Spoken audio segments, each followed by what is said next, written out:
I see. Shabbat Shalom. Welcome back here to the Light to the Nations, to this study of the second King's cycle, Melachim Bet. It's a blessing, like always, to be once again with you all. So it's so good to see you in the chat. I see many of you connecting. See Karen, Shannon was the first one connecting here to the chat. Susan is also with us. Steve, Arthur and Cornelia is also joining us. So it's such a blessing to be once again with all of you here to continue the study of this cycle. We will continue talking about these kings that sometimes is so difficult to the timing, because the timing, the names, but genealogies. Imagine the writer, the scribe, because he has to try to give you some glimpse about when the king was introduced with his kingdom. That's true. And put it in the right order. And then maybe he remembered, oops, I forgot to say this, and this is important. So I have to, again. At the point that they didn't have the way to delete. Yeah. So we needed to start all over again. Yeah. So you have to go from one place to the other place. Yeah. So it wasn't easy to be a scribe on those times probably. But it was an interesting job, you know. It's what we were discussing this week. And I think I didn't tell you this. Is that this week has been very interesting in terms of type of revelation through some talks we have been conducting off camera. We need to come with the talk show to do it in front of the camera, actually. Now that I remember. Because all those discussions, maybe is going to be an interesting thing to share. But we need to plan it. Yeah. Actually, regarding that, maybe you can help us with some topics. Just put in the chat what should be the topics you want us to discuss in front of the camera. For an open discussion. It's going to be a short one, not to be 3, 5, 6 hours. No, hopefully 20 minutes, something like that. Hour, So it's a good idea, Karen, maybe to record all the discussions. But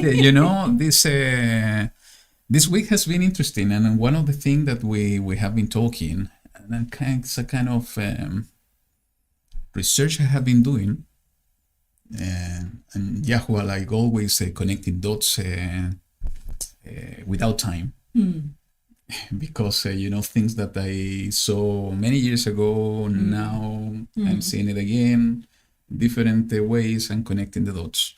But one of the things is about the word. What is the word? And part of the whole discussion is that, we have revelation through when we are writing or when we're speaking. I think I told you this.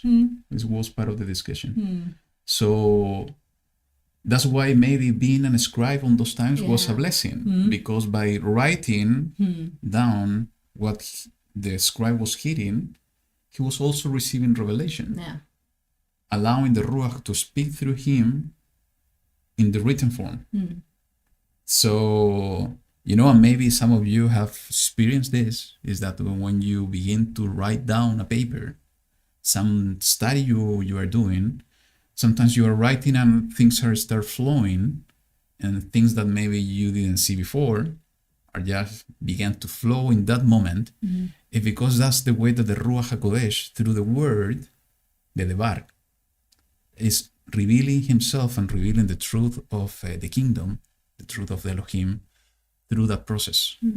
So maybe, even though they didn't have the chance to delete, and they needed to start all over again, that's the way to see things in the positive way. Maybe I need to remove everything and to start all over again. It was a blessing, because starting all over again was a chance to have even more revelation while they were writing down everything again. And I was thinking about the importance, because YaHuWaH said to every king that they should write by themselves the word, the Torah. So it was a commandment for them. Yes. So it's even more important. So you have it like inside of you. It's not only here, you have it here. And it's going to be present in your action if you're doing in everything. So yes. It's printed. So so I will encourage you, if you have not done this in the past, try to take a paper, a pen, start writing down what the Ruach is putting in your heart. You will be surprised on everything you will begin to write down. Sometimes, the Ruach will flow through that process, and you will start writing things that you will look at it, and even with time you will look at it again, and you won't understand how come you were able to write all those things. It has happened to you. It has happened to me.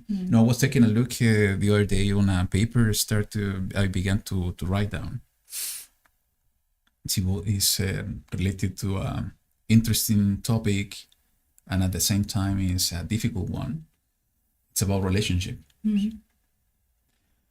And, I began to read it all over again with the intention to continue writing down. And I was very surprised on everything that the Ruach was delivering in that moment, because, it's like taking a look in the scripture. I had I was used to write down my notes, and I know that you do the same. Actually, yours is even with more notes than mine. And when I take a look in the notes, sometimes I don't understand how come I was able to see connections here and there, because now I can see it. I don't understand. It's not coming from our minds and our own efforts. Yeah. Those are the connections that the Ruach of Elohim is guiding us when we are with the right attention and the right intention of our hearts. So many things, Karen most probably will be sharing some things with you, because it was part of the discussion we had back in Betsy's home about the inner man. And then, and for the rest, don't worry, because, with time, I think the Ruach has been putting all this information in my hands with the intention to share it. But I need to digest all the information. It's not a fast process, because it's little by little, pieces by pieces, just to put the whole picture together, to understand it and to share it. So be patient, and someday when the Ruach put everything together, maybe it's not going to be in this earth, maybe it's going to be in the renewal. we will share it, and maybe I'm not going to be just me. It's going to be part of the talk shows, because I saw here Karen already putting some of the ideas. The first topic, signs in the sun, moon, and stars. So you have another topic that you want us to consider and to put a list together. Please go ahead and put your the topic in the chat. What else? Has been a difficult week. Yeah. And I had to apologize with you, Karen, yesterday, because I just appeared for 5 seconds in your study. I went to play my guitar, and I fall down in the sofa and I fall asleep. So I woke up and I came to join the study, and Lillian was saying goodbye because she was almost falling asleep. It was really late. Okay. But it was really nice. It always nice. And regarding that, even though yesterday I had that face, that I hope is not the same today, because I was really sleeping with gray areas here and everything. I was thinking about how beautiful And that's why the contrast. Yesterday, I wanted to be like happy when I was there. I wanted to be like, oh, I don't know, I was able to see in you, your mom, some people there, and names, and hearing the voices, and hearing, well, discussing about the Devar of our Abba, all the things that he's given us. And I was feeling very happy inside, but my body couldn't show that. It was like my body was sleeping, but inside I was trying to listen, and it was like an internal fight. And then I was thinking about how it could be this for Ava is when, and maybe, I don't know if everybody's going to relate with this or not, but for me it has been more difficult at this time to find even though I try to do it, when I'm alone, when I'm washing the dishes, when I'm ironing and doing that kind of stuff, being with my Abba, like talking with him and I don't know, enjoying those moments. But then I'm disconnected. I'm like talking with him, and then I realized that I jump to do some other things. So my connection, my being with him is not 100% focus, because then I couldn't leave him talking or like hanging there. And I know that he's not hanging there. I know that he has millions of children, that everybody needs a piece of him, a moment with him. But I was analyzing about the happiness that it should be for him to see us, to listen to us, even though there are maybe little moments. Because for me, when I read your names here, for instance, I can see only the names, because that's the only thing that I can read right now. I see the names and I see, wow, and I feel, even sometimes I don't know all of you, but it's an emotion, is something so beautiful that you can feel. And then I can imagine, wow, Ava really wants us to have us back, but to be focused with him, to be with him at that moment. And I know that I need to dedicate more time. It's the same when I see my parents, when we see your parents. We said, well, this moment, we wish that we could have more time, that we didn't have a lot of other things to do. And we want to enjoy that moment. And if we want to do that with the person that we know that they are family, that you are our family too, but we are not creation of the other person here in this earth. Imagine him, that we are his creation. We are something that, I don't know, belongs to him in another kind of level. So every time that we try to be with him, I think that the smile in his heart should be something that, and maybe that is what is changing our day, when we approach to him in a prayer, in something that maybe we need, because maybe he put that needs just so we can still knowing that we belong and we need his help. It's just because he wants us to feel that same happiness. And that happiness should be something eternal. Maybe that love is something that we cannot understand. So just telling you that I'm so happy to see all your name, and some of you I know you in person, and some of you we don't know you in person, but it's like we know you. Imagine the happiness that Abba has with us. True. And I'm sorry I was laughing when you're speaking, but I just saw the comment from Karen. It's so funny, because I think we mentioned this in the past. It has happened a lot to us as well. And let me find out what it is. I try to see. Yeah, I know exactly what you mean. No. Karen says so frustrating when YaHuWaH gives revelation in the shower, and he can't write it down.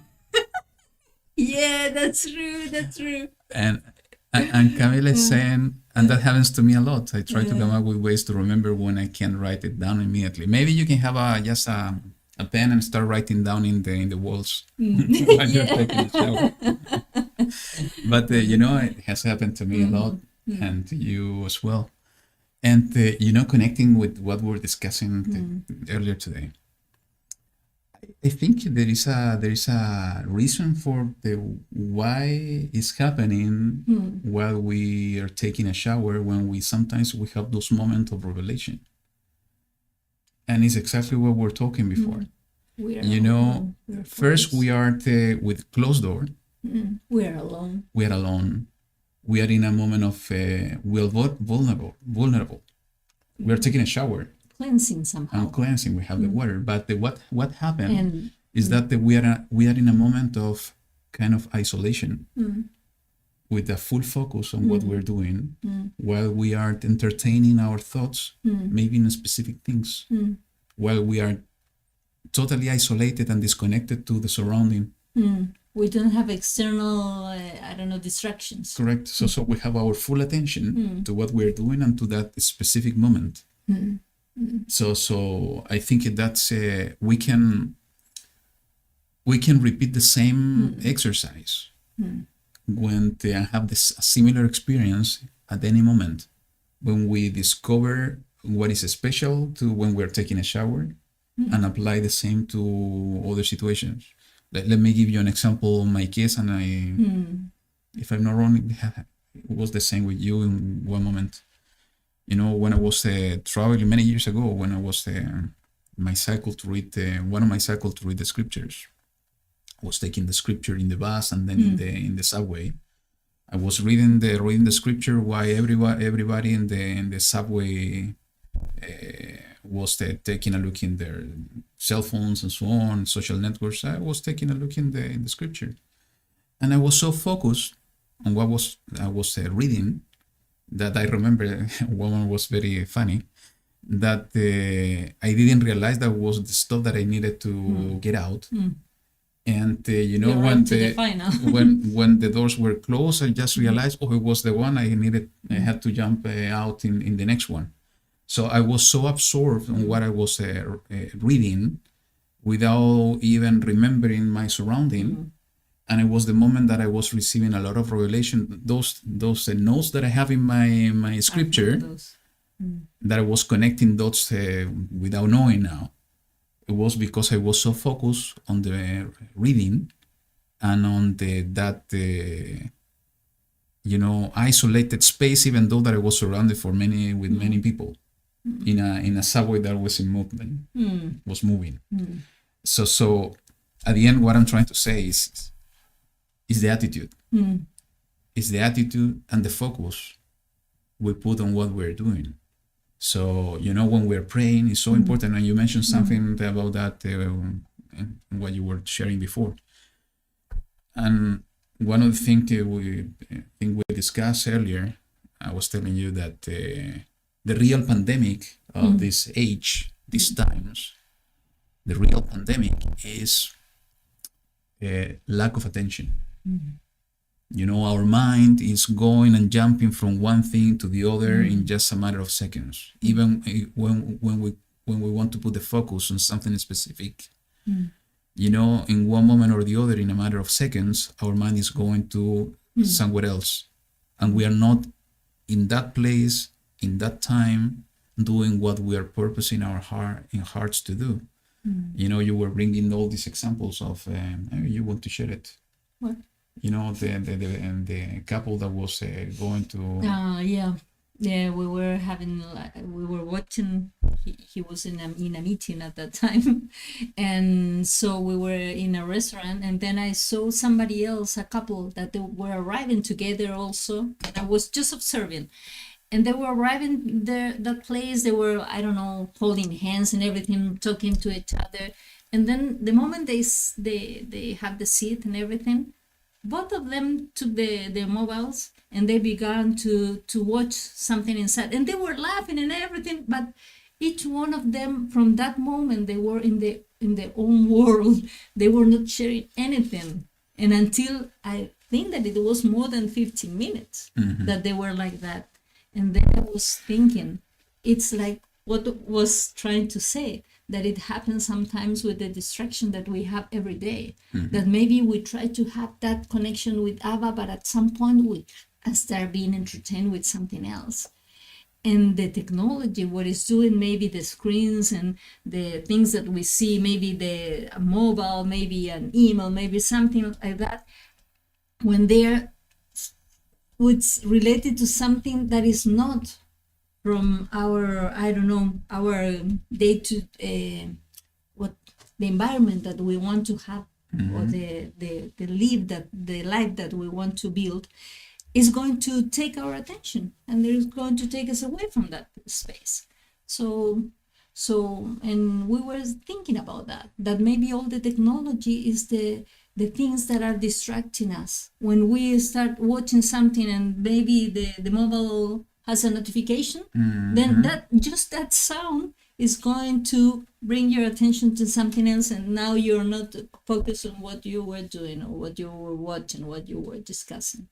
So at the end is that, technology, and I work in technology, so, instant messaging is a great tool, but on the other hand is pushing us to that direction, not to be present in the moment and in the place where physically we are. And so what's doing is basically is driving kind of craziness and life so fast. Everything is speeding up in the way that we are living. Somebody, I don't know, he was Robert something, because I could. The water separates us from the principality and power of the earth. Yeah. And I think that is also important, because we know that all the technology and everything, it works with waves, and it's going through the air. And maybe that's why also with the shower and everything, because we are like kind of protected. Yes. Somehow is kind of being in the womb again or something like that. And we know that water is being used for cleansing processes with the baptism and everything. And we don't realize how all the waves that we have now, with all the technology around us, is really distracting us. It's vibrating, it's resonating in a different speed. I don't know how to say frequency. So we are being being shaken all the time. Actually, what Rob put there now in the chat is true, and it was part of the topic we have been discussing for a long period of time here, and was part of our discussion earlier. Is that he said the battleground is our heart and mind. To a state of sound mind is the goal. All praise to the Most High YaHuWaH. And it's true. And actually, that's the issue. We are being pushed by a crazy way of life. Everything is going so fast that you need to jump from one thing to the other. And sometimes we need to jump from one thing physically where you are to something, to other thing that you are virtually there. Especially, at work, it happened to me. It happens to me that, sometimes I need to start doing things and communicating with people that are not present. And while I'm with a group of people there with me. So it's a kind of crazy things, and that's is creating by behaviors and patterns within us that basically is being triggered time to time and making us jump from one thing to the other inside us, and lacking this attention and focus. And the way to fight back, and I'm not gonna go to that the details, because we are going to spend the entire session today discussing this, is with the two-edged sword. As one of the things that I'm writing, one of the 3 things that I'm writing down. But that's the way, is the two-edged sword. And what is the two-edged sword? The word. So we need to understand what's the word. And that's the way to fight back and to win that battle that is in our hearts, in our mind, understanding that sometimes, and this is part of the information that was brought to my hands, as part of the study of the inner man, is that the mind is not, as usually we think is here in our brain, and actually no, the mind is everywhere. It's everywhere. It's in everywhere in our bodies. So we need to understand what the word is and what is the meaning of the word in order to use the sword properly. And it's everything that we have been discussing this week. I even tell you that I was writing something. But that's the reason. Anyways, I think it was a long introduction, but it's a good discussion. You know, we need to think and meditate on these kind of things because, you know, we are in a spiritual battle, and this is something that we know, we feel, and if we don't speak about those things and we don't meditate about those things, we are going to be totally unprepared. And we're going to think that we are the only ones who are going through that phase, and maybe there's more people living the same experiences. So, and we know that we have the prayer as one very important tool to be connected to Abba and being receiving all the strength that we need and all the guidance that we need here. Absolutely. So let's move on, and Rob, the calendar is in the process, so it will be released in the upcoming days. So I will send a notification most probably. So let's move on. I think today we are going to study the portion that is between chapter 14 and 15 of the book of 2 Kings. We have titled this portion, you remember the name, is Oni Yisra'el. Oni Yisra'el. That it means the affliction of Israel. And we will see. Actually, it was interesting to prepare the portion. It's mostly talking about genealogies, but complementing everything that we were seeing in the other book. I think this is giving us the whole picture about what was going on. And it's a good reminder there, Yarash. Man doesn't live by bread alone, but every word that comes from the mouth of Elohim. So the word is the key. So let's move on. You know, I have a song to share with you. Let's listen to this song, and then we will straight forward to the portion. So here we go.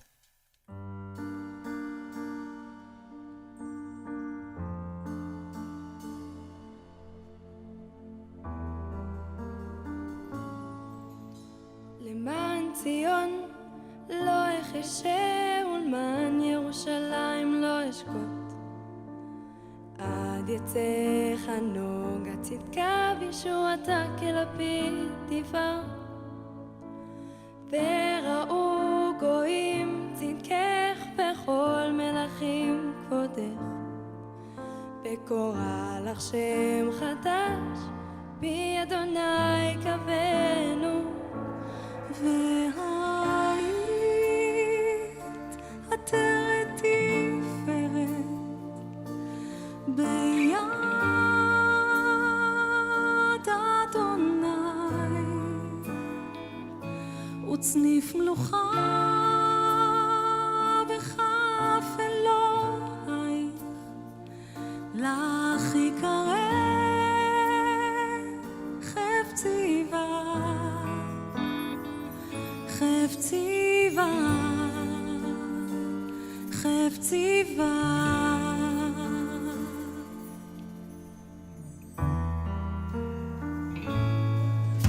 למען ציון לא אחשה ולמען ירושלים לא אשקוט עד יצא חנוג הצדקה בישועתה כלפיד תבער צדקך בכל מלכים כבודך וקורא לך שם חדש כי אדוני קבנו והיית עטרת תפארת ביד אדוני וצניף מלוכה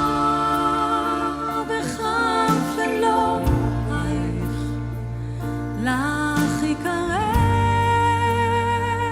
חפציבה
חפציבה, חפציבה, חפציבה.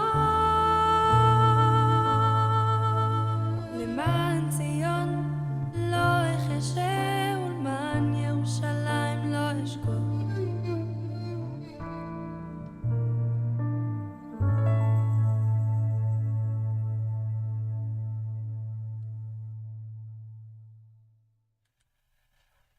Beautiful song, Yeah. right? Yeah. So let's pray together. YaHuWaH Sebaot, Elohim of Israel, we want to give thanks to you once again for giving us the opportunity to be here with the intention of our heart to study your word, to seek your face, O YaHuWaH.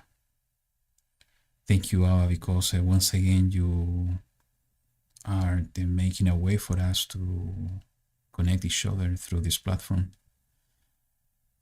with the intention to know you better, to study your truth, to allow your Ruach to guide us in your truth, in your secrets. We want to know you better, O YaHuWaH. That's the only thing we want. That's why we are here, keeping your Shabbat, seeking your face, O YaHuWaH. We know that you are the only true Elohim. You are the source and the owner of everything. And we just need to come back to you in order to be safe, in order to be secure, in order to know the direction we need to walk. And we thank you, Abba, because you have appointed your son, Yahushua HaMashiach, who is the one showing us the way we have to walk. And he is leading us on that way. YaHuWaH, there are so many pressures in these times that we live. And as we were talking before, sometimes so many distractions that are separating us from you. And sometimes we battle, we fight those things with our own strength, and we fail. Because the only way, the only true way to win the fight is when we fight it with your power and with your Ruach, allowing you to fight for us. And in this age, O YaHuWaH, is when we cry out to you, you can lift up our heads and you can come in our rescue, giving us of your strength in order to win the battle of those forces that are in this world that are spreading that darkness all over the place. And we know the only way to win the battle to those forces is through your light, through your true light, the light of the world, that is your son Yahushua HaMashiach. We ask you, Abba, in these times for strength, for emunah, for belief, for faith. So everything we do, everywhere we go, every action we take, any decision we make, we do it through you, allowing you to guide us in everything we do, allowing the life of your son Yahushua to live through us, so to be a vessel for you. Make us understand through our experience what it means to allow you to fight for us, so we can surrender our hearts to you and to live according to your will. O YaHuWaH, I pray to you in this moment that you can be with us, among us, during this study, no matter the distance, that we can feel your presence in our hearts. We invite you, Abba, in this moment to be among us, and we ask you, O YaHuWaH, that you can guide us through every word we say, every thought we think, that you can reveal your word and your truth in our hearts, that your Ruach Kodesh can speak through us so we can understand your truth. YaHuWaH, we love you with all our hearts, and we ask for forgiveness because we failed all the time. Cover us with the blood of your Son Yahushua, who died for us, for our sins, and cleanse us, Abba, with the living waters of your Ruach Kodesh. Touch those that are going through trials and tribulation. Be with them, O YaHuWaH. Those of your children that are going through sickness, that you can touch them with your hand in order to provide healing.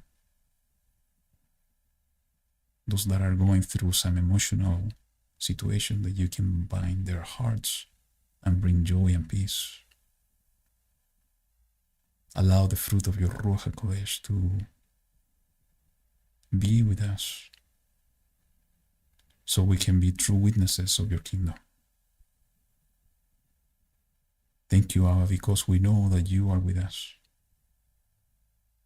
It's just a matter for us to get closer to you and to find you. And we know, because you teach us in your word, that we will find you when we search for you with all our hearts. Teach us to seek you with all our hearts at every moment of our lives, that we can put you as the priority of our lives, that we learn, O YaHuWaH, to be with you at all times, in everything we do, in everything we say, in everything we think, that we learn to be with you, that we can find those times and spaces to be alone with you, so you can reveal yourself to us. We need you, Abba. We need you. And we need you more every day it passes. Because it's only in you where we find comfort and peace and joy and expectation and hope. Thank you, YaHuWaH, for listening to us, for allowing us to cry out to you, to your mighty name. And thank you for answering our prayers and for holding our hand in order to continue walking in your path. That path and that way that is leading us to life and to your kingdom here on earth. We wait so much for the return of your Son, Yahushua, to establish your kingdom. Sometimes we're so anxious for that. And we know within ourselves that time is coming soon. And we want to serve you with all our strength in this last time, last days. So to be those witnesses that you are expecting from us. We want to be true witnesses of YaHuWaH. Thank you. Thank you for your presence and for being with us in this time. We pray to you, O YaHuWaH, Sebaot, with all our hearts. And we do it in the mighty name of your Son, YaHuWaH HaMashiach. Amen.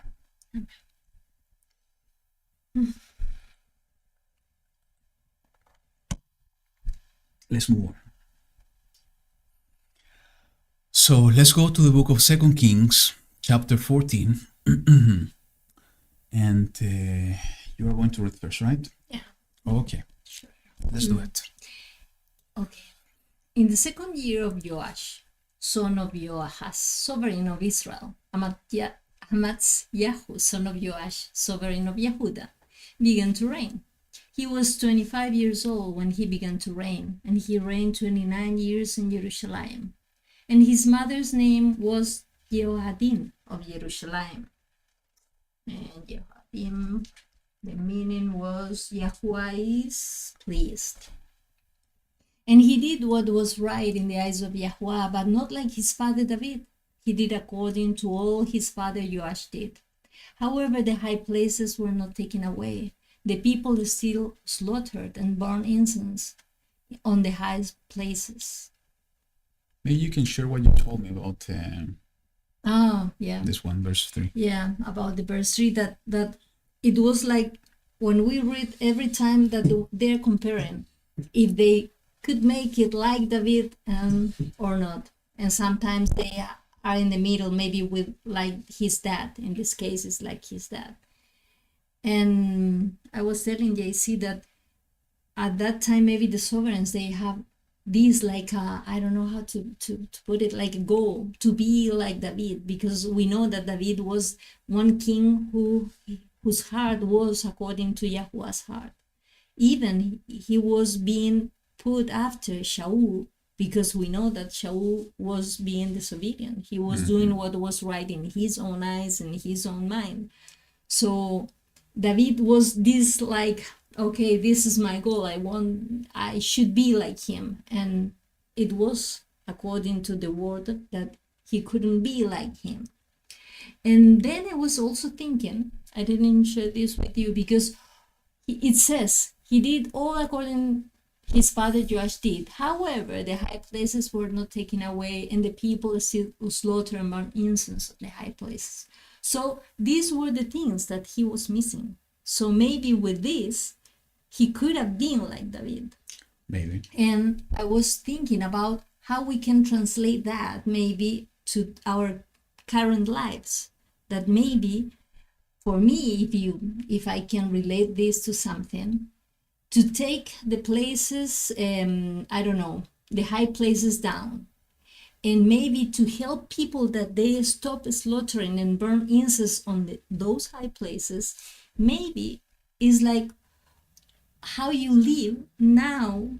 Maybe you know that there are some things that you shouldn't be doing, for instance. So David, with his example, was guiding all Israel to worship only Elohim and nothing else, not to have another idols. So maybe it was not only with his influence, maybe what also with the example, maybe what also with the I don't know, as a king you have a set of rules of things that you can do and everything. So he has that power to do not only for him but also for all the people. And maybe sometimes we are trying to do that, and maybe when we can influence in the rest of the people, and maybe teaching them, maybe not only with words, because we know that sometimes that is the worst way to do it, but it's best with example. And in the case that they ask, you can give you the knowledge that you have acquired about what things could be, maybe to have another kind of worship, and then you're stopping only putting Abba in your like the center of your life. Mm-hmm. So I was thinking about that. You know, sorry for the sound, by the way, because when you were sharing this, I remember this video we saw last night. And it's so connected to what you were saying, and actually I think it's connected to this passage that you were referring to, is that the however here in the verse 4. the high places were not taken away. The people still slaughter and burn incense on the high places. So you remember this lady that was doing this poetry, Yeah. The and she one was that the yes, and she was talking about that, and this brother mentioned at the end that he, with his own example, when he's so busy, and just remembering at the moment that he was falling asleep, I forgot to read the word. Yeah. I forgot to pray. Yeah. So I'm just giving the last 5 minutes to Yeah. YaHuWaH. When all the rest of the day, he didn't remember him. Yeah. And we have all the So- rest of the day thanks to him. So that's Exactly. And one of the things that this young lady said in this poetry she did is that maybe without the knowing we are having these idols. So it could be, it's exactly this, maybe we are still having some high places that we have not taken away from our hearts. We're still slaughtering and burning incense to idols Yeah.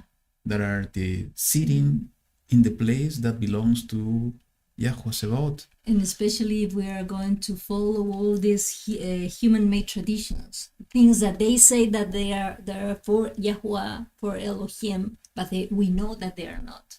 So the sound was because I was looking for the video. link for the video and just posted in the chat. So take a look in this video. I think is a beautiful thing that this young lady does, and the words she put together, but also the analysis that the brother does at the end is also very compelling. And I think it's fully connected to what you said and what we were discussing. So take a look on that and meditate, and more than taking a look and listening to this, meditate on those words, because I think there is a profound truth in what is said there. yeah. Yeah. And it came to be as soon as the rain was threatened in his hand that he struck his servant, who had stricken his father, the sovereign. Because we have to remember that the father, the sovereign, was killed by two of his servants. Yes, YaHuWaH, son of Ahasiyahu, son of Yahuram, son of Yehoshaphat, Yeah. was I don't know how killed you did that. by the servants. And then we have been repetitive on this, is that basically somehow this is connected to the curse over the house of Ahab Yeah. and his descendant. And we know, according to the word of YaHuWaH, that the curse lasts until the third and fourth generation. Yeah. And we saw a few weeks ago that it's not only cursed, it's also blessing. Yeah. A blessing over the house of Yehu until the third and fourth generation that they were going to sit on the throne. Yeah. Yeah.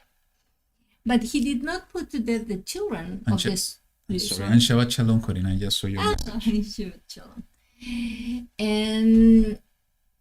But he did not put to death the children of the strikers, according to what is written in the book of the Torah of Moshe, in which YaHuWaH commanded, saying, fathers are not put to death for the children, and children are not put to death for the fathers, but each one is put to death for his own sin.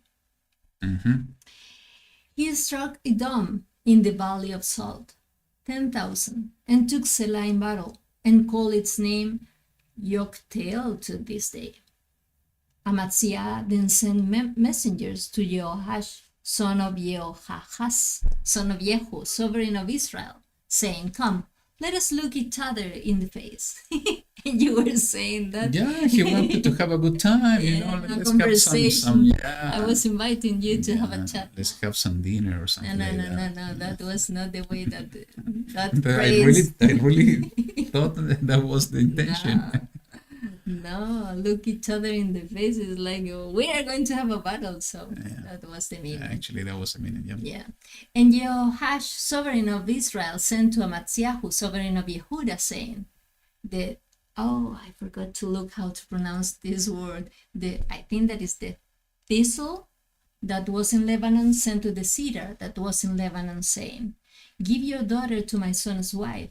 And a wild beast that was in Lebanon passed by and trampled the thistle.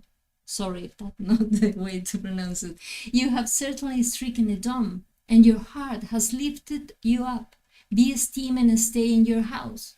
But why do you stir up yourself to evil, that you should fall? you and Yehuda with you. So you can share what you were telling me here. But you can explain it better. Yeah. Why? You can say that I share it because I'm really bad with the ideas and things. So, what Lillian was sharing with me, and I think it's a very compelling thing, is that what YaHuWaH, the king of Israel, was answering Amatziyahu, the son of Yehuda, and keep in perspective that Amatziyahu was the first, second, the third generation, was the third generation that had the curse of the house of Ahab.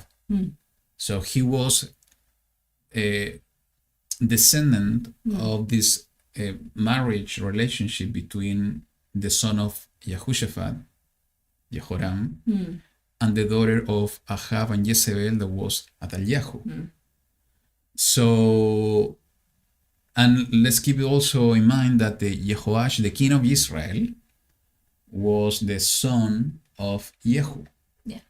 And Yehu, as we were studying a few weeks ago, interestingly is a kind of foreshadow of the second coming of Yahushua. And he was the servant appointed by YaHuWaH to bring punishment and to bring into action the curse over the house of Ahab.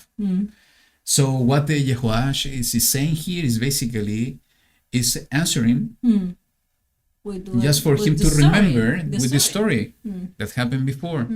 So he's saying that the thistle that was in Lebanon sent to the cedar that was in Lebanon, saying, "Give your daughter to my son as wife." So basically is that the king of Yehuda, or the king of Yehuda, it was a small portion compared to Israel and the rest of the Lebanon. Remember that all that place was somehow Lebanon to the north. And Lebanon means the white mountain. Yeah, whiteness. Yeah, white. Yes, and it's related to the white mountains. It's close to the Hermon, where there's snow and so on. So it's all that place of the north of Israel. And actually, if we took a look in the maps, Shlomo had a big territory, there. And actually the promised land is bigger than what we know. Actually, it's going to the north, even going to the Euphrates River, and even to the Nile, if I remember well. That's the promised land for the future. So Lebanon was part of the territory of the unified kingdom. So he was saying, okay, this thistle, this small thing, this thorn, was coming to the big one, to the important one, saying, "Give your daughter to my son as wife." So it's exactly what Yehoshaphat did. The king of Yehuda came to the king of Israel, asking for the daughter to become the wife of his son. And then he said, "A wild beast was in Lebanon, passed by, and trampled the thistle." And this is exactly what happened. So, like the spirit of Jezebel and Ahab was like going through and contaminating that now Yehuda.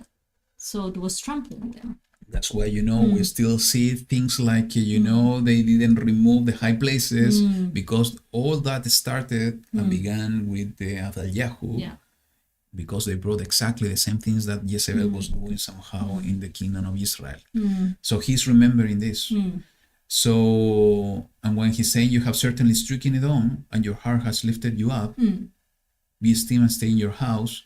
So he's remembering. Remember the story. Remember what you have been doing and your family did. Yeah, and how do you want to doing something that is evil, because you are going to bring more evil to you. You are going to fall, and then all Yehuda with you. Correct. So I think that it was a message given by and I know that it was given by the Ruach of YaHuWaH, so he can shake this and internalize these words. But Amatziyahu did not listen. So YaHuWaH, sovereign of Israel, went up. So maybe he insisted, I think. And he and Amatziyahu, sovereign of Yehuda, faced one another at Beit Shemesh, which belonged to Yehuda. Beit Shemesh should be the house of the sun, I guess. Yes, Shemesh. the house of the sun. And Yehuda was smitten before Israel, and they each fled to his tent. So they lost, and everybody was to their own places. And YaHuWaH, sovereign of Israel, caught Amaziah, sovereign of Yehuda, son of Jehoash, son of Ahaziah, at Beit Shemesh. And they came to Jerusalem, and he broke through the wall of Jerusalem from the gate of Ephraim to the corner gate, 400 cubits, and took all the gold and silver and all the objects that were found in the house of YaHuWaH and in the treasuries of the sovereign's house and hostages, and returned to Shomeron. So at the end, he took everything, all the treasuries, and took it to Shomeron. And the rest of the acts of YaHuWaH, which he did, and his might, and how he fought with Amaziah, sovereign of Yehuda, are they not written in the books of the annals of the sovereign of Israel? So YaHuWaH slept with his fathers, and was buried in Shomeron with the sovereigns of Israel. And Jeroboam his son reigned in his place. And Amaziah, son of Joash, sovereign of Yehuda, lived 15 years after the death of YaHuWaH, son of Jehoahaz, sovereign of Israel. And the rest of the acts of Amaziah, are they not written in the books of the annals of the sovereign of Yehuda? And they made a conspiracy against him in Jerusalem. And he fled to Lachish, and they sent after him to Lachish and killed him there, and brought him on horses. And he was buried at Jerusalem with his fathers in the city of David. So actually, maybe I think we can make a stop here, Okay. and we can make a few comments. But before that, I think we can complement this story with what is written in the book of Second Chronicles, chapter 25. Okay. And it's talking exactly the same The story same about story. Amaziah, but it's bringing additional details that are really interesting to understand the whole picture about what was going on, and especially to understand the intention of the heart of Amaziah. So we're not going to read it entirely. Okay. So we're which going one? to put some Okay. of the points, and you are going to read. Okay. I'm not going to read it. You are going to read it. you, Okay? you are reading my thoughts. I know. I know what you're Yeah, thinking. because I was thinking you are Uh-huh. going to read and are going to steal my reading. No. You're going to do it. Okay. So you can read 5 5 and Until? 10. Okay. And Amaziah gathered Yehuda and set over them commanders of 1,000 and commanders of hundreds, according to the fathers' houses, for all Yehuda and Benjamin. And he registered them from 20 years old and above, and found them to be the 300,000 choice men going out to the army, handling a spear and shield. So before you continue, let's keep in mind what you said when you were reading about Amaziah, that he did what was right before the eyes of YaHuWaH, but not up to or like David. Yeah. Because he then removed the high places. Yeah. But it said that he did what was good. Yeah, to and the it right was of like the YaHuWaH. level of his father. So we saw in Second Kings that at the end he did something, he was proud. Pride Was having some basically pride. Yeah, because he invaded wanted him. that. Yeah.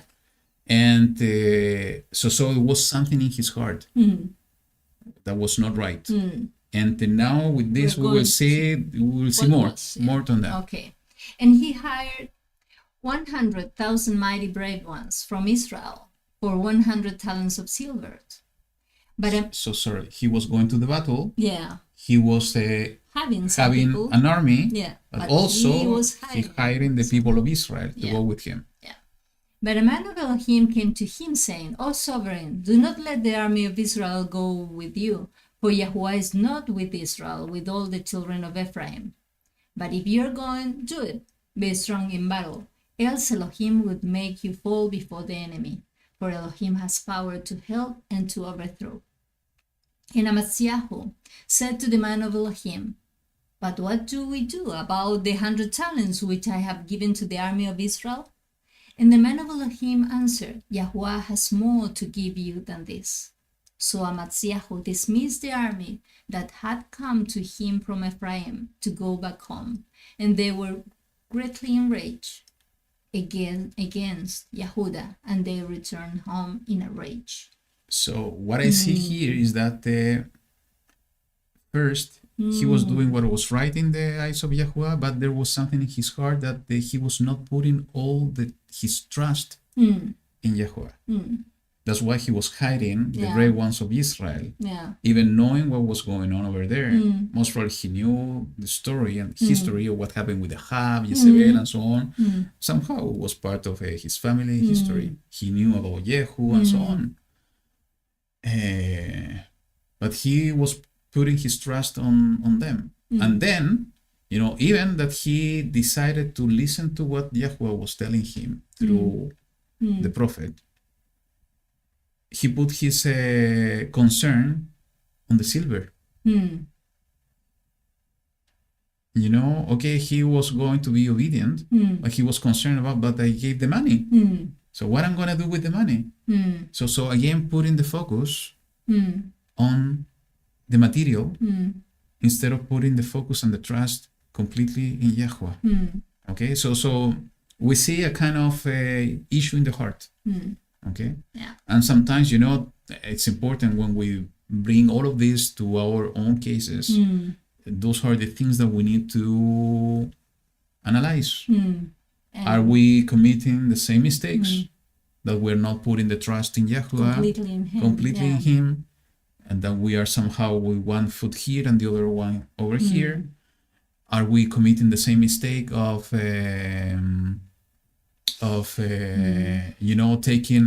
so concerned on the material things, money, properties, whatever it is, that we're thinking more on that, about that how YaHuWaH is going He's to help going to us. prosper me. Everything I have is because He has been prospering me all the way. So nothing belongs to me. It's not by the strength of my hands. It's that because YaHuWaH is giving me all. So when we connect this with what we were reading before, is that he was not like David. He was not removing the high places and the people was slaughtering as an idol. Sometimes we can have those type of idols. He had an idol in his heart, not trusting completely in YaHuWaH. He was doing what was right, maybe keeping the commandments, leading the people on keeping the commandments of but in a YaHuWaH, bad way. but having an issue within himself. And because he didn't deal with that issue, with that problem, at the end he ended up with the situation being killed by the servants, I think. So what else we have here that is also interesting?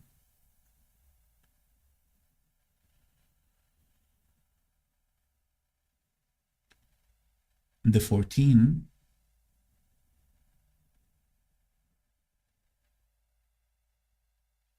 To 17. Okay. And it came to be after Amaziah, who came from stricken the Edomites, that he brought the mighty ones of the people of Seir, and set them up to be his mighty ones, and bowed down before them and burned incense to them.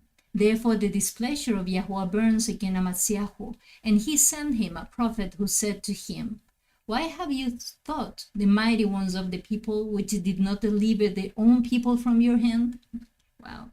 And it came to be, as he talked with him, that the sovereign said to him, Have we appointed your counselor to the sovereign? Stop, why should they strike you?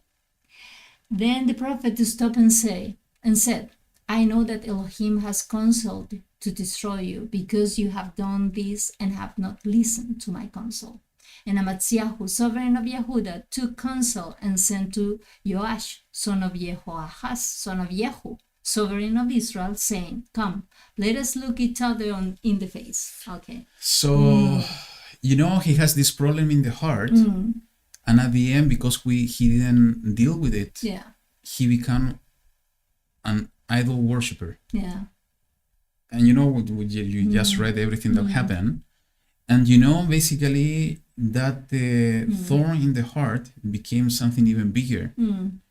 until he stopped listening to the servant of YaHuWaH, and he began listening to the counsels of other people. Yeah. Because he said in the 17 that he took counsel, and because of that counsel, he sent words to the other Joash, the king of Israel, just to start pushing him for battle.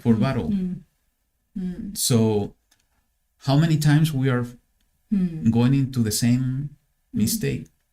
If we open the door for something different from YaHuWaH, from his kingdom, and we don't deal with those things, those are going to increase with time, and it will push us astray from the path, the way of YaHuWaH.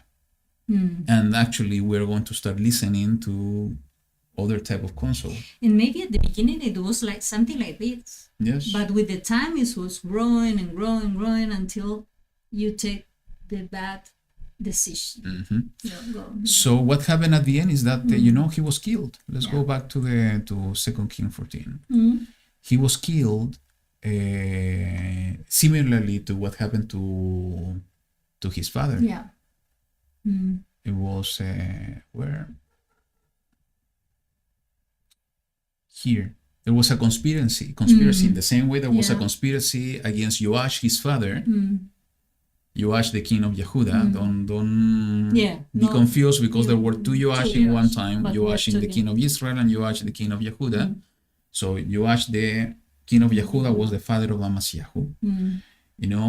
Was killed by the two servants. And it was written, he took vengeance on his father in the first few verses, and he destroyed and killed those that killed his father.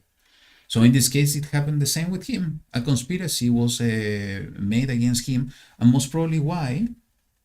Because of his heart, he became an idol worshiper, and he was full of pride that because of that, and not taking counsel of YaHuWaH, destruction came to Jerusalem. Could it be also that maybe everything started when he was taking vengeance about what happened with his father?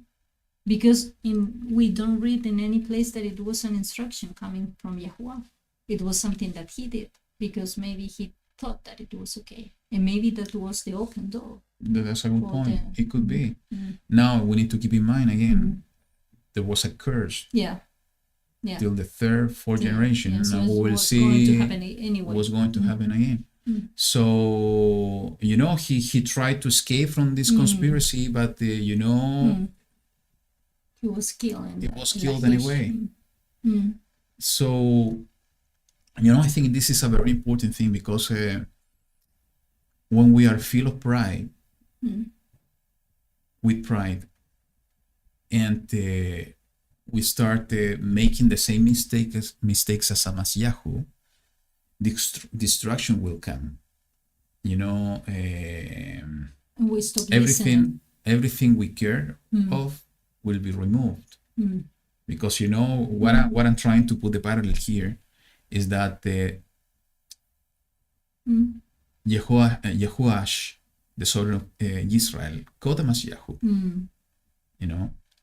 He took all the gold and silver, all the treasures. They came to Jerusalem. He broke through the wall of Jerusalem from the gate of Ephraim. Exactly. Took all the gold and silver and all the objects that were found in the house of YaHuWaH and in the treasuries of the sovereign's house, and hostages, and returned to Shomeron.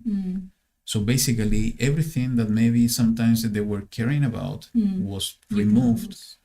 So YaHuWaH used people to do this thing. He used Yehu to bring destructions over the house of Ahab.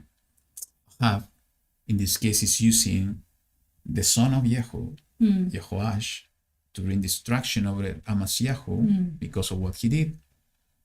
YaHuWaH is in control of everything. He can allow Satan to go and to put some trials on Job. Many trials. I was reading Job chapter 2 earlier today, so that's why I remember. Satan was allowed to do many things. YaHuWaH allowed this to happen, to put some trials. So YaHuWaH can allow some evil spirits to do exactly the same that the YaHuWaH was doing here with Amasyahu. If we made the same mistakes and we open the door, we can have some spiritual attack, and everything we care about can be removed. I'm not talking about material things, physical things. It could be something within ourselves, in the spiritual realm. So that's why it's so important that we need to analyze our heart frequently, if we are right or not. And if we find out that we are not right, it's the moment to ask for forgiveness and to turn and start walking, to turn away from the evil things and start walking on the right path. Like David, because David, he made a huge mistake, but he repented and he changed his life. And he, at the end, he was doing everything under the hands of YaHuWaH.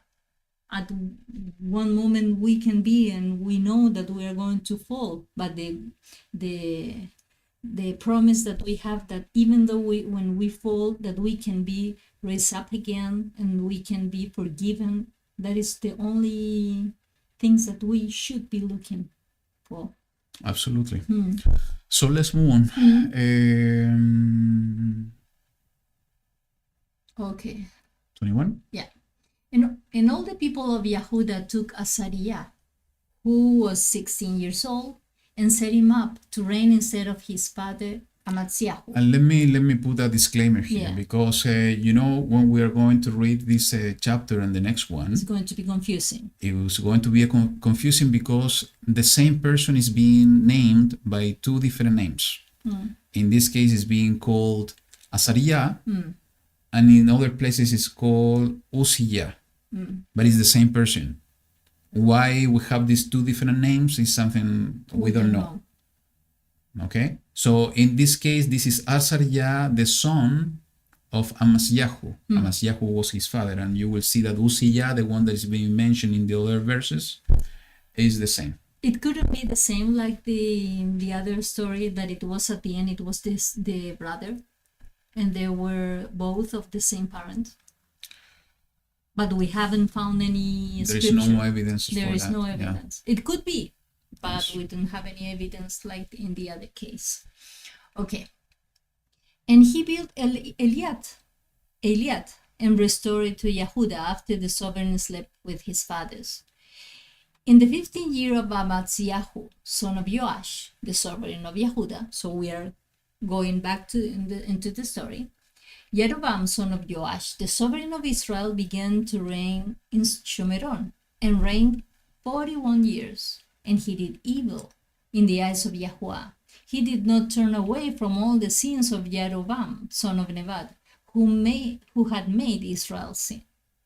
In this case, it's all the opposite. In the other one, they have like David, like the top example, and they always make the comparison, all the comparison with Jeroboam, the son of Nebat, because he was the worst. I was going to tell you that there is a two model. Yeah. One is the good one is David, and the other one is Jeroboam. Yeah. Light and darkness. Yeah.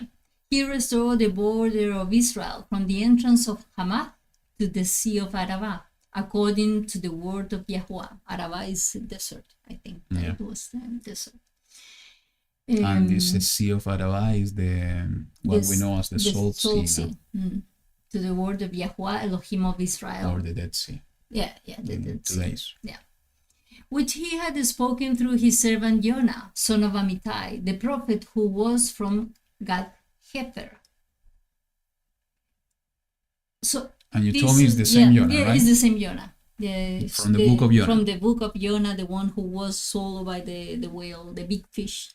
Yeah, so it's that same Jonah. So this is the same story that we read in the other, because it was a prophet saying to him that he should stop.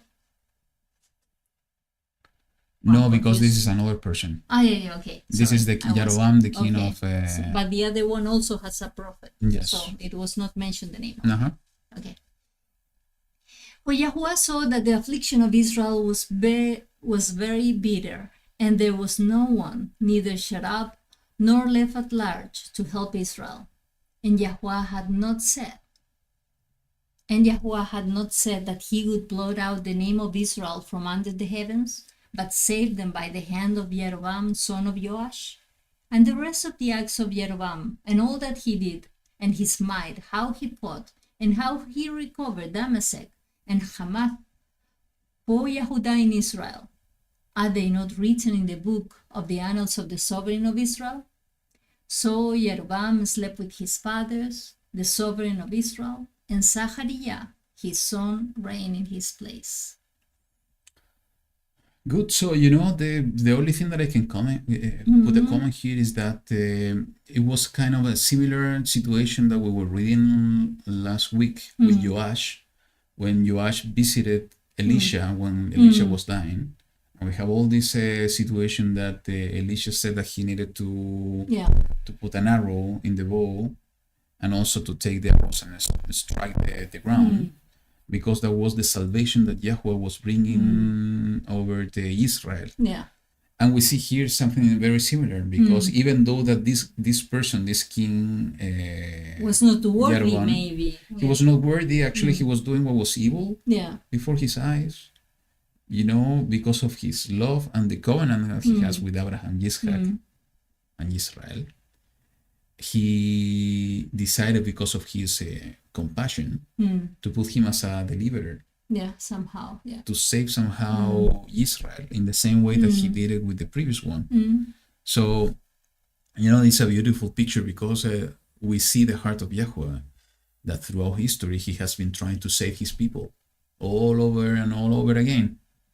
But maybe it's the same that he did with us. Maybe we were not worthy of his compassion, but anyway, he tried to save us, and he's given the opportunity. So at the end, when he's helping you, or me, or anybody, what he's doing is to give you another chance, so you can think about that you were delivered, and now it's up to you if you are going to go in the right direction. Yes. So I think that even YaHuWaH, his love is so big that he gave us opportunities when we don't even deserve them. Absolutely. So that's a clear example of everything that we were reading at the end.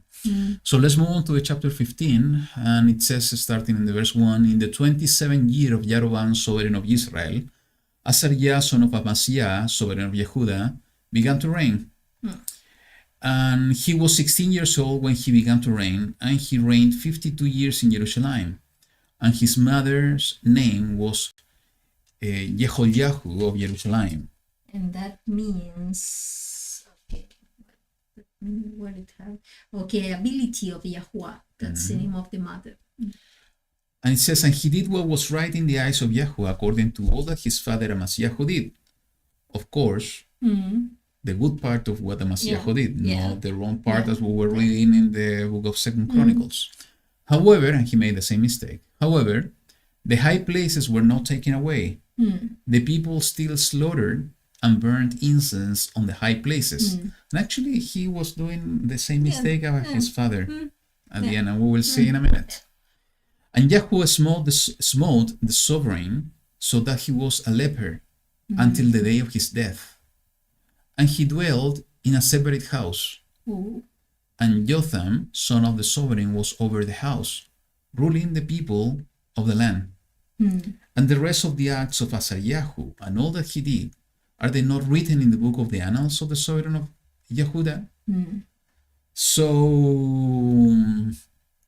Azariah slept with his fathers, and they buried him with his fathers in the city of David. And Jotham, his son, reigned in his place. Okay, so far his name is Azariah, right? Yeah, and we haven't changed it, nothing. Okay, so the only thing we know that the YaHuWaH punished him somehow with the leprosy. And we don't know why. And actually, what is interesting, because I have been telling you about the curse over the house of Ahab, that was somehow impacting also the genealogies of the kings of Yehudah, the genealogy of David until Mashiach. So let me go back to Matthew chapter 1. So here we have the genealogy of Mashiach. And we see here in the verse 8 that Asa brought forth Yehoshaphat. And Yehoshaphat brought forth Joram. This Joram was the one, is Jehoram or Yahuram, is the one that was the husband of Atalyahu, the daughter of Ahab and Jezebel. Okay, and then we skipped. And then we see exactly in the genealogy we see here that Joram or Jehoram or Yahuram is the same name. This Joram is an abbreviation of the other ones. Brought forth Uzziah. And then in the 9 it says, and Uzziah brought forth Jotam. And we know that this Jotam is the one what we're just reading. And his father was Azariah, the one that was smote by YaHuWaH with leprosy. But let me point something out here, is that Joram has a son. The next king was Ahaziah. Ahaziah was killed by Yehu when he found him visiting his uncle. Okay, we were studying about a few weeks ago. Ahaziah has many sons, but Atalyahu, when she knew about Ahaziah being killed, he killed all the descendants of Ahaziah because she wanted to take the kingdom under her. And is that story when we see that Joash was being hidden by his uncle, aunt in the house of YaHuWaH, and he was being raised by the priest. That was the Joash. So we see Ahaziah is not mentioned here. We see Joash is not mentioned here. And after this one, it was Amaziah, the one that we was just studying about, that is not mentioned here. Amaziah, the son of Amaziah, that's the third generation, of Joram, after Joram. And Amaziah, the son was Azariah, that we will see that is the same of Uzziah, that Uzziah is being mentioned here. So we see, and why the other ones were not mentioned, and what is basically the curse that I have been talking about. The curse was over the house of Ahab, that all the descendant was going to be killed, disappear, because of the sin of the house of Ahab and Jezebel. And we know that the curse is until the third and fourth generation. So why Uzziah appears here in the genealogy, while we see that he was punished with leprosy? The only thing that we see that is different with the other three is that they were killed by a conspiracy. This one died because of the natural causes, because he was being punished by YaHuWaH with leprosy. That's the only difference. So most probably, as we will see, the curse was only until the third generation in this case. That's why they were killed by somebody else, And the leprosy that he got because was kind of punishment. His own mistake. And we'll see in a moment what was the mistake he committed. So I know it's a little bit complicated to understand. You need to put the names together just to understand, but it's important, this thing, just to understand the genealogy. Sometimes people will say, but this genealogy is wrong. Why they are skipping 3 kings? Why they are mentioning only a few women over here? There's nothing by mistake or on the earth. The reason that the 3 kings are not mentioned is because they were blotted out from the genealogy because of the curse that now we understand. The name of the women, this is for another study, are purposely mentioned there because of a interesting reason. And remember, just as something aside, that Moshe was asking YaHuWaH, please blot out my name out of your book. Wow. And those names were blotted out. From the genealogy of Mashiach. And I think that all of us want to aspire that our names are going to be written in the books of YaHuWaH. So this is one of the books. So, wow. Absolutely. So let's go back because we're not going to talk about the genealogy now. I think now we understand why the three kings, and we understand the curse over the house of Ahab. And that is a possible, and that the Azariah, it also known as Uzziah until what we have learned. Yes. Yeah. And by the way, this is one of the curses that needed to be removed from the genealogy, because we know it's the genealogy of Mashiach. And that somehow it explains something very beautiful about the why Mashiach needed to be born in the way that he was born. And that creates a great it's a great mystery on all of this. You wanted to share something? Yeah, that you know what? Because Azariah, we are saying that maybe he was not like Uzziah. Uzziah. Yeah, Azariah, the name means helped by Yah. And the other name, Uzziah, means my strength is Yah. So maybe, I don't know, I was thinking maybe at one point his name was changed, like Abraham. I don't know. It was only in one letter. Maybe in his case, like what YaHuWaH did with Kepha. It could be. It could be. I don't know. I'm trying to solve the problem. No, exactly. But there is nothing, at least, that we have not found something that explaining the with evidence in the scripture that explain the two names. So let's go back to the chapter 15. So it says in the verse 8, and in the 38th year of Azariah, sovereign of Yehuda, Zechariah, son of Yaroam, began to reign over Israel in Shomeron for 6 months. And he did evil in the eyes of YaHuWaH, as his fathers had done. He did not turn away from the sins of Yaroam, son of Nebat, who had made Israel sin. So again, is this the wrong model to follow? Is Yaroam. And Shalom, son of Yabesh, conspired against him and struck him in front of the people and killed him and reigned in his place. And the rest of the acts of Zechariah, see, they are written in the book of the annals of the sovereign of Israel. This was the word of YaHuWaH, which he spoke to Yehu, saying, your sons to the 4th generation are going to sit on the throne of Israel. And it came to be so. So this is a reminding, you know, that this conspiracy didn't happen until the blessing over the house of Yehu was fulfilled. Yeah. And Shalom, son of Yabesh, Shalom means, retribution, and Yabesh, dryness. So, you know, these kind of things are so important because it's reminding us that every time that YaHuWaH has promised something, it could be a curse, it could be a blessing, but he will do it. He will keep his word.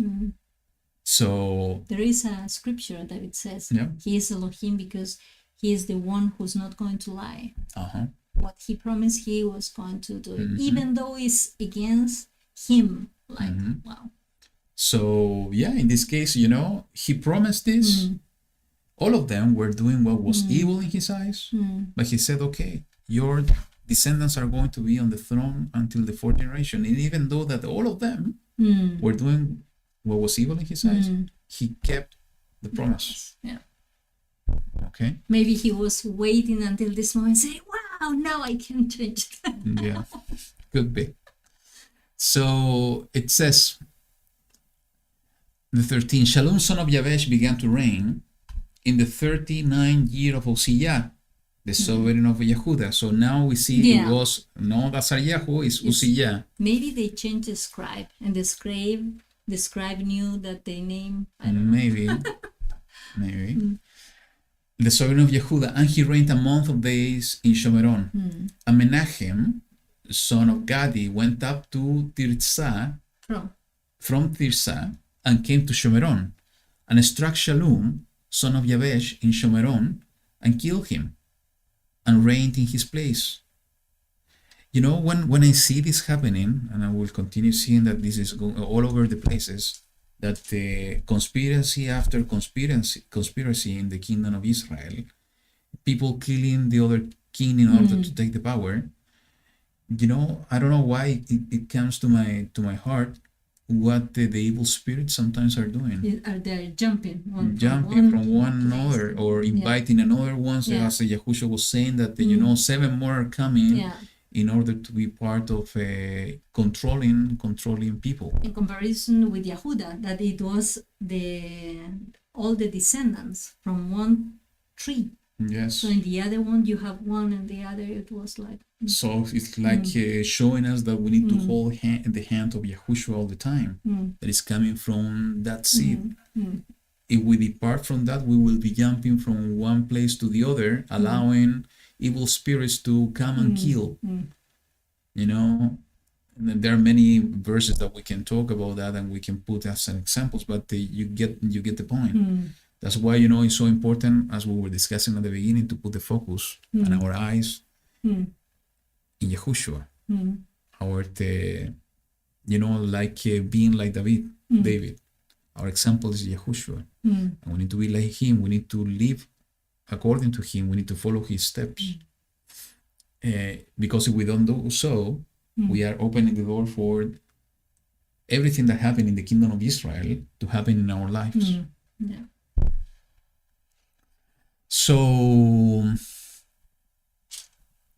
it says in the 16, and Menachem struck Tifsach and all who were there, and its borders from Tirzah, because they did not open it to him. Therefore he struck it, and he ripped open all the pregnant women. Wow. So, we see with this action, we see, and something somehow is happening today in a different ways. Because and they're putting it, they're calling this good, and we're talking about abortion. But, we see here is spirit. Yeah, and I was thinking about the same, and I forgot to mention this when we were reading this, that maybe it was the king not doing by himself, but he was allowing. Maybe they have allowing the people to do the abortion at those time, and then now we are living the same, and a lot of countries they are doing the same. And even though that this is in the context that there was a fight, he was, pushing and opening and fighting to take this place because they didn't want to open the door for him. And maybe they were savage and doing it even by killing the pregnant woman. The similarity of what's going on today is there. Yeah. And again, is when we open the door for evil things. And what's going on in our times. We have opened the door for evil things. And now evil is being called good, and good is being called evil, exactly as it is written in the word of YaHuWaH that was going to happen. So this is an evidence of things that are going on today because of not holding the hand of YaHuWaH as the example. 17 it says, and in the 39th year of Azariah, son of YaHuWaH, again now they are calling him Azariah again, Menachem, son of Gadi, began to reign over Israel 10 years in Shomeron. Yeah, Menachem means comforter, and Gadi, my luck. And he did evil in the eyes of YaHuWaH. He did not turn away from the sins of Jeroboam, son of Nebat, who had made Israel sin all his days. Pul, the sovereign of Ashur, came against the land. And Menachem gave Pul 1,000 talents of silver. Maybe it was the talent of silver they got from Amasiah when he was hiding. For his hand to be with him to strengthen the reign in his hand. And Menachem exacted the silver of Israel, of all the mighty men of wealth, of each man 50 shekels of silver, to give to the sovereign of Ashur. And the sovereign of Ashur turned back and did not stay there in the land. So they were buying peace. And we saw a similar example, in other portions earlier, that they were buying peace instead of trusting in YaHuWaH. We cannot commit the same mistake. And the rest of the acts of Menachem and all that he did, are they not written in the book of the annals of the sovereign of Israel? So Menachem slept with his fathers, and Pekahiah, his son, reigned in his place. In the 50th year of Azariah, the sovereign of Yehuda, Pekahiah, the son of Menachem, began to reign over Israel in Shomeron for 2 years. And he did evil in the eyes of YaHuWaH. He did not turn away from the sins of Jeroboam, son of Nebat, who had made Israel sin. And he did evil in the eyes of YaHuWaH. He did not turn away from the sins of Jeroboam, son of Nebat, who had made Israel sin. And Pekah, son of Remalyahu, a chief officer. What is the meaning? Oh, You wanted to say? no, I want to say that it's the same name of the king, but without the word Yah. Yeah, okay. Yeah. Son of Remalyahu, a chief officer of his, conspired against him and struck him in Shomeron, in the high place of the sovereign's house, along with Argob and Aryeh. And with him were 50 men of Gilad. So he killed him and reigned in his place. So conspiracy after conspiracy. You know, it's like what's going on in the world today, you know? Yeah. All these political discussions, you know, this band and this party fighting against this party. Conspiracy all over the place. And even they are bold to say the conspiracy theorist. And to talk bad about the people that are talking the truth. Okay, so that's another discussion. And the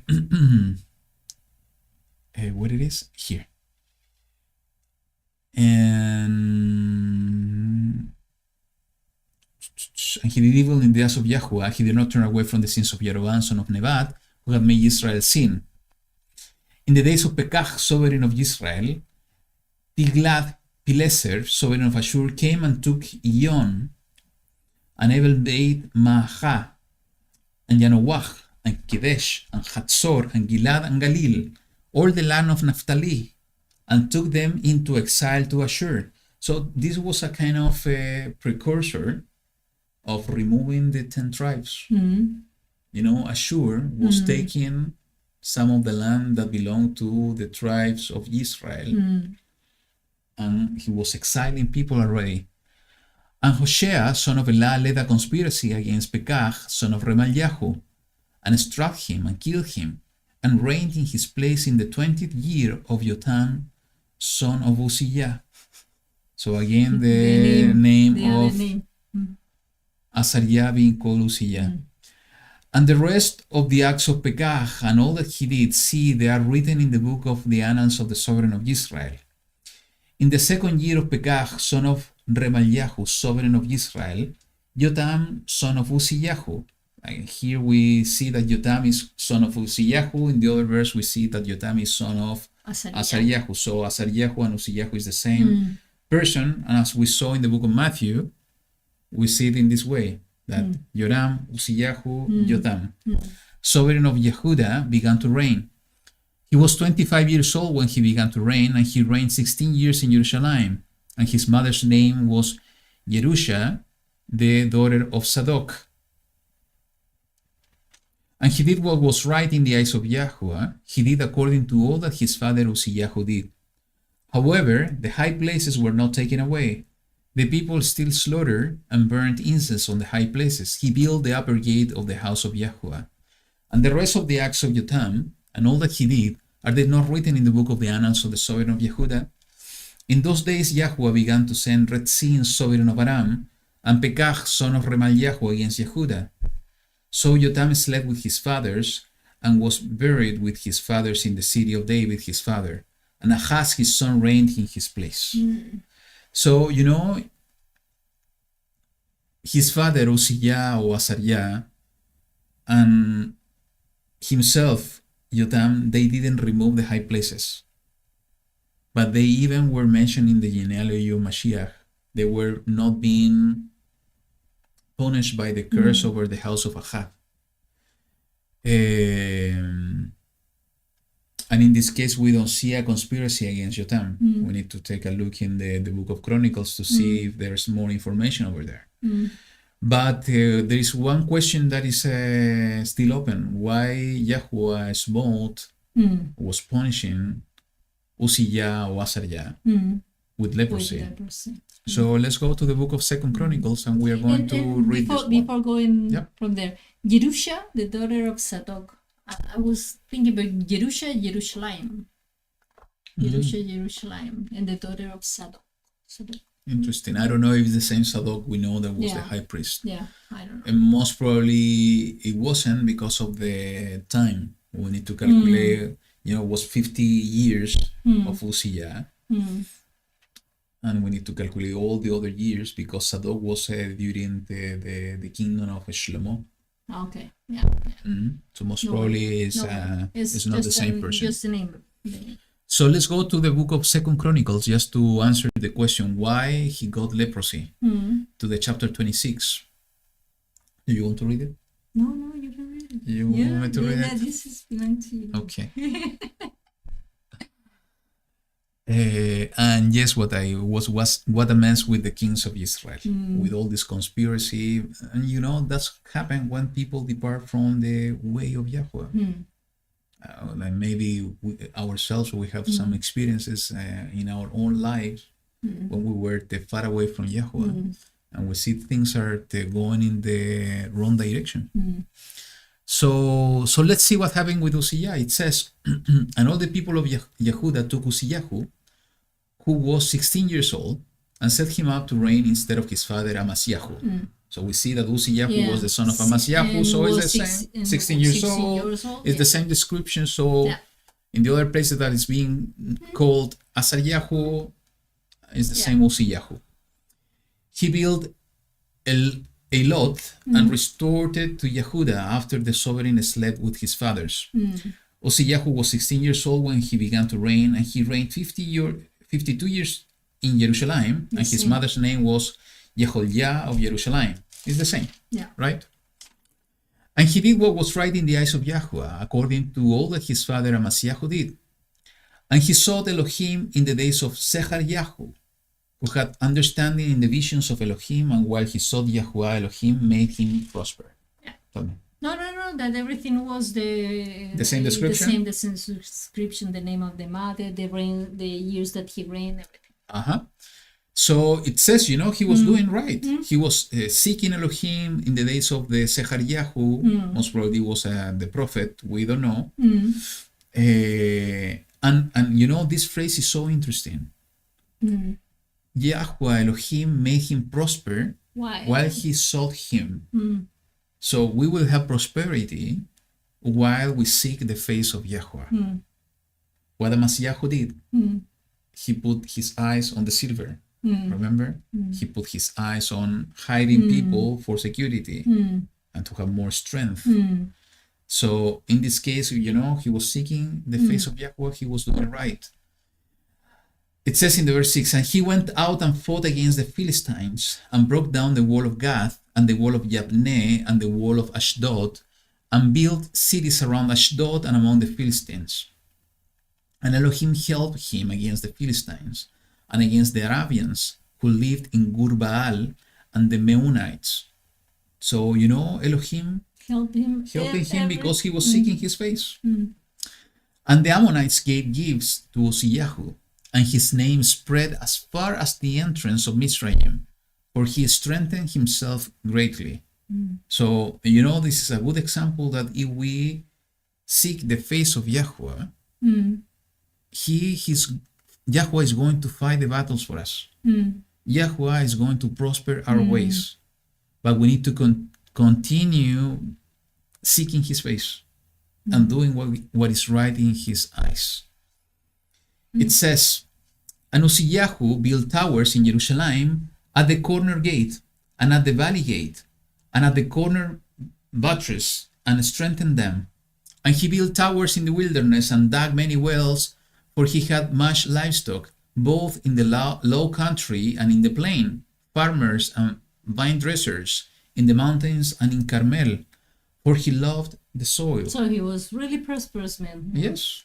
And Uzziah had an army of fighting men who went out to battle by divisions, according to the number of their roll, as prepared by Yeiel, the scribe, and Maaseyehu, the officer, under the hand of Hananiah, one of the sovereign's commander. The total number of the clan chiefs of the mighty brave ones was 2,600, and under their hand was an army of 300, 7,500 that fought with mighty power to help the sovereign against the enemy. It was a very big army. Yeah. Yes, so you know, that's the prosperity and what YaHuWaH was doing for him. And Yahu prepared for them, for the entire army, shields and spears and helmets and body armor and bows and sling stones. And he made machines in Jerusalem devised by skilled men to be on the towers and the corners to shoot arrows and large stones. And his name spread far and wide, for he was marvelously helped till he became strong. So he was marvelously helped. By whom? By YaHuWaH. By YaHuWaH. But when he became strong, his heart was lifted up. Pride. Yeah. What was the issue of his father Amasiyahu? Pride. When he took counsel, because of pride, because he was winning the battle against the Edomites, he was trying to fight the king of Israel. When he became strong, his heart was lifted up to his destruction, for he trespassed against YaHuWaH his Elohim by entering the Hechal, the temple of YaHuWaH, to burn incense on the slaughter place of incense. And Azaryahu, the priest, went in after him, and with him were 80 priests of YaHuWaH who were brave men. And we know that the priests, they used to be brave men too. Yeah. Let's remember the Levites in the time of Moshe, when they took the sword and they needed to kill all those that were straight, worshipping the golden calf, okay, even their own families. So they were brave men. And they stood up against sovereign Uzziyahu and said to him, "It is not for you, Uzziyahu, to burn incense to YaHuWaH, but for the priests, the Kohanim, the sons of Aharon, who are set apart to burn incense. Get out of the set apart place, for you have trespassed, and there is no esteem to you from YaHuWaH Elohim." Wow. He wanted to do everything. That was his problem. Right. Because he was having a very great army, was having lands, he was having a lot of things, but he was just putting his eyes in something that he didn't have. And what was that? It was the priesthood. He was just one step before to try to become Elohim. Yeah. And you know, while you were describing what you said, came to my heart what is written by Shaul in Thessalonians when he's talking about the Anti-Mashiach. That he was going to enter to the temple and sit down in the temple and sit in the throne, saying that he is Elohim. It's something very similar, and it begins in the heart. You know, pride is so a complex issue that we need to examine ourselves and to remove any tiny piece of pride that we can have, because it can grow. And in this case, you know, he was so prosperous. YaHuWaH was helping him so much that because of this issue, that maybe, you know, is the same. And this is interesting because it was the same issue and the same mistake of his father, pride. He did this and he lost everything. So it says in the 19, and Uzziyahu was wroth, and he had a censer in his hand to burn incense. And while he was wroth with the priests, leprosy broke out on his forehead. Wow. The mark of the beast, you know what it is? One of the is in the forehead. I think it's very relevant that you know, leprosy broke out here. Before the priest in the house of YaHuWaH beside the incense slaughter place. And Azaryahu, the chief priest, and all the priests looked at him and saw that he was leprous on his forehead. And they hurried him from there. And he also hurried to get out, because YaHuWaH had struck him. And sovereign Uzziyahu was a leper until the day of his death, and dwelt in a separate house, because he was a leper, for he was cut off from the house of YaHuWaH. And Jotham his son was over the sovereign's house, ruling the people of the land. And the rest of the acts of YaHuWaH, from the first to the last, the prophet YaHuWaH, the son of Amoz, wrote. So YaHuWaH slept with his fathers, and they buried him with his fathers in the field of the burial place, which belonged to the sovereign, for they said, he is a leper. So he was not with the rest. With the rest, he was in the same place, removed. but in the field. Yes, he was removed. He couldn't enjoy to be with his father. Was in the same field, but not in the cave. Yeah, and here when you because you Yes. mentioned YaHuWaH, I'm going to read the first. You're going to read the first, but Yeah. I'm going to read another one that is Okay. even more interesting. Okay, because it says, the vision of YaHuWaH, son of Amoz, which he saw concerning Yehuda in Jerusalem in the days of Uzziah, Yotam, Ahaz, Hizkiyahu, sovereign of Yehuda. So he started here. Wow. So he wanted to become and to do what the priests were doing. Remember, Shaul had the same problem. He didn't wait Yeah. for Shmuel, Yeah. Samuel, to do the offerings. He did it himself. And that was the moment that he was cut off from the kingdom Yeah. to being king. So, Uzziah was doing the same. And that's why, going back to the genealogy and the curse over the house of Ahab,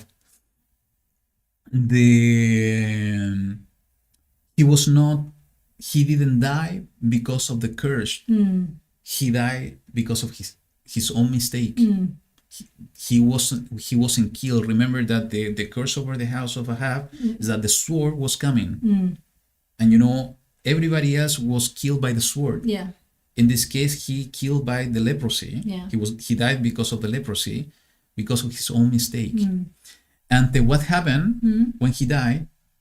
Something very interesting. What he said? No. No. It's in the chapter 6 of the book of YaHuWaH.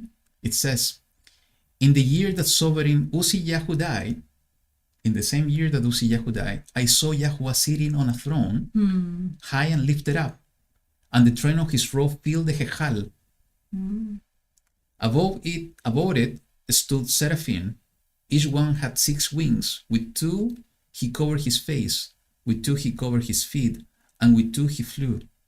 And one cried to another and said, set apart, Kodesh, Kodesh, Kodesh is YaHuWaH Sebaot. All the air is filled with his steam, and the posts of the door were shaken by the voice of him who cried out, and the house was filled with smoke. And I said, woe to me, for I am undone, because I am a man of unclean lips, and I dwell in the midst of people of unclean lips. For my eyes have seen the Melech, the sovereign YaHuWaH Sebaot. And one of the seraphim flew to me, having in his hand a live coal, which he had taken with the tongs from the slaughter place. And he touched my mouth with it, and said, see, this has touched your lips. Your crookedness is taken away, and your sin is covered. And I heard the voice of YaHuWaH saying, whom do I send, and who would go for us? And I said, here am I, send me. And he said, go, and you should say to these people, hearing you hear, but do not understand, and seeing you see, but do not know. Make the heart of these people fat, and their ears heavy, and shut their eyes, lest they see with their eyes, and hear with their ears, and understand with their heart. Seeing, hearing, understanding. Everything that we have been reading about. And shall turn and be healed. Healing. Then I said, YaHuWaH, until when? And he answered, until the cities are laid waste and without inhabitant, and the houses are without a man, and the land is laid waste, a ruin. And YaHuWaH has removed men far away, and the forsaken places be many in the midst of the land. But still there is a 10th part in it, and it shall again be for a burning, like a terebinth tree, and like an oak, whose stump remains when it is cut down. The Kodesh seed, the set-apart seed, is its stump. You know why I think now that I saw the other thing is so relevant? Because I think all of this happened at that time, the kingdom of Yehuda was destroyed, and they went in captivity to Babylon. But you know what Uzziyahu did was something very similar to what we said that the anti-Mashiach is going to do. He's trying to take over on the worship of YaHuWaH. He is trying to enter to the places that he should not enter. And he is trying to call himself Elohim. So could it be that, you know, all of this is a foreshadow of the end times, what Uzziyahu did with the anti-Mashiach? And, you know, in the same way that in the same year that Uzziyahu died, Yeshayahu, Isaiah, had this vision of YaHuWaH, that destruction was coming, but also with the promise that there is a 10th part that is going to be saved. And that 10th part is the Kodesh seed. And it's so beautiful in the way that he's putting this, is that that 10th part is the stump of a tree. That even though that is being cut down, the stump remains and it can become a new tree. So I think it's not coincidence what we are reading in this portion. And you know, it's not coincidence that in the same portion here in Chronicles 26 is mentioned about Yeshayahu the prophet. Because by doing this connection we can understand that somehow this is a foreshadow of what's coming. And this is a beautiful promise that even though that the storm is coming, and I'm calling this, you know, in my writing, is the perfect storm of the ages, because that's exactly what it is. Even though that this perfect storm of the ages is coming, we have this promise that in the same way that it happened in the past, it's going to happen now in this age, in this time, that the 10th part is going to be saved. And that 10th part, we are invited to be part of that 10th part. And you know, the only ones that can be sure that we are part of the 10th part is us individually. We are going to feel it. And the only way to be part of the 10th part is by holding the hand of Yahushua HaMashiach, by keeping the commandments, by seeking the face of YaHuWaH continually. Yeah. That's from my side. Interesting, you know, even though that is so difficult with the names and so on, there's always nuggets that he provides a lot of more information, more things to think about. And it's so applicable to our lives individually, and it's so applicable to the times that we're living. That's the beautiful thing of the way of YaHuWaH. So, anything else you want to share? Or anything else you want to share in the chat? Yeah. Please go ahead. Yeah, please. So, no, that we just remember to pray for all those that we missed, that we haven't seen their names for a long time. And I was thinking about that, because I remember that in all the places, and it's so strange, I always make this comparison, why there is kind of, I don't know, it's not because we want to have a big group or something like that, no. But why is so easily for the YouTube channels that are talking about things that doesn't belong to YaHuWaH, they have millions and followers and things like that, and visit and things like that. And when things are going to Yah's direction, to our Abba's direction, they're very little. And then I was thinking about this, about the remnant, about the 10th part of, and it's part of the prophecy, because it says that it's going to be a very big swift. Yes. And only the ones that are enduring are going to remain there.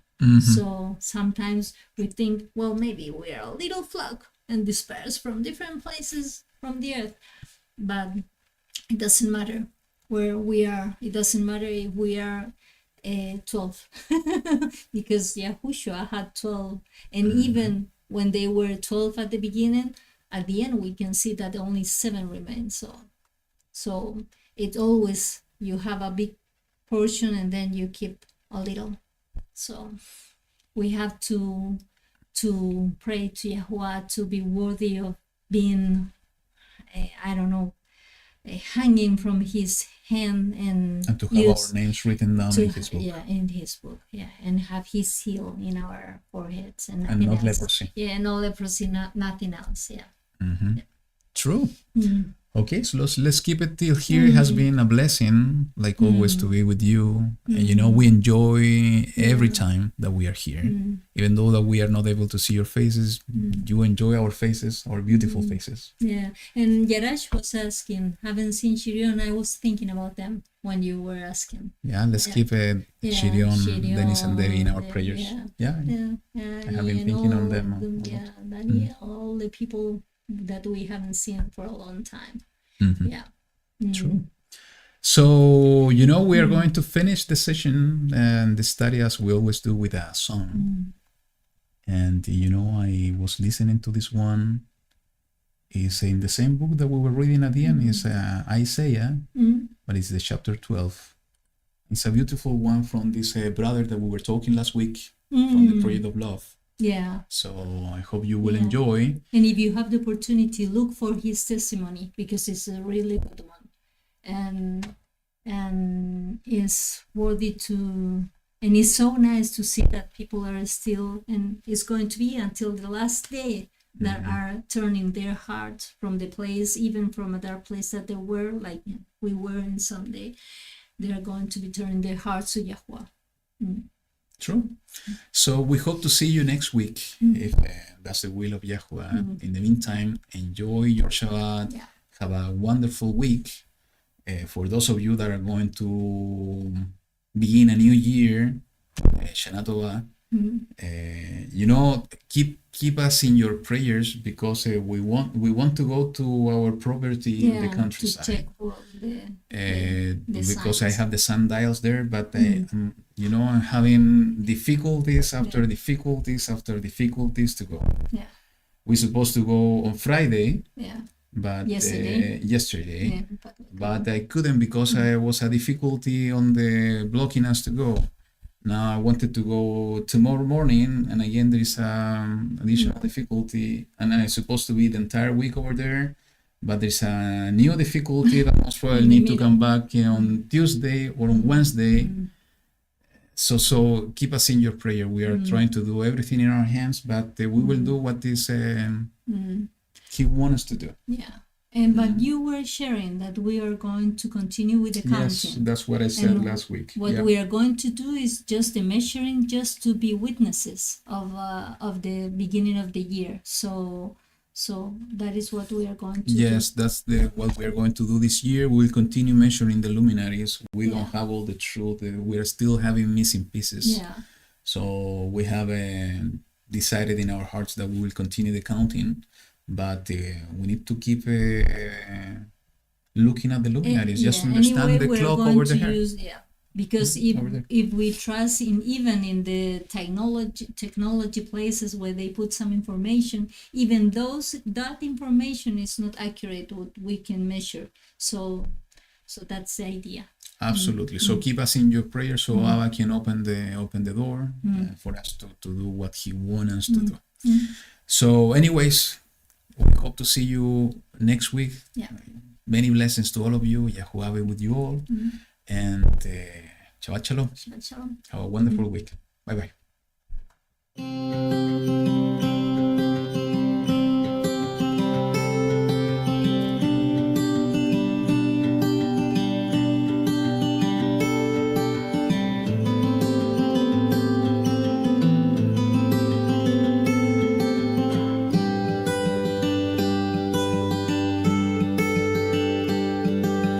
Praise you, oh Lord. I will praise you, oh Lord. You were angry with me, but not anymore. Now you comfort me. I will praise you, oh Lord. Praise you, oh Lord. You were angry with me, not anymore. Now you comfort me. See, God has come to save me. I will trust in Him and not be afraid. Lord God is my strength and my song. He has given me victory, and with joy I will drink deeply from the fountain of salvation. And in that wonderful day I will sing, thank the Lord, I praise His name. Thank the Lord, I praise His name. Thank the Lord, I praise His name. Praise His name. Praise His name. And with joy I will drink deeply from the fountain of salvation. And in that wonderful day I will sing, thank the Lord, I praise His name. Thank the Lord and praise His name. Thank the Lord and praise His name. Oh, thank the Lord and praise His name. Praise His name.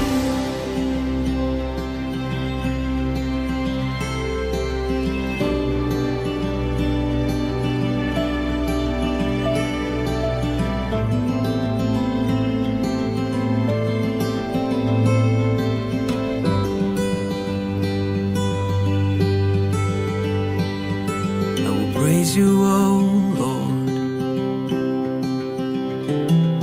I will praise you, oh Lord. You were angry with me, but not anymore. Now you comfort me. So I will praise you, oh Lord. I will praise you, oh Lord. Oh, I will praise you, Lord. I will praise you, Lord. All of my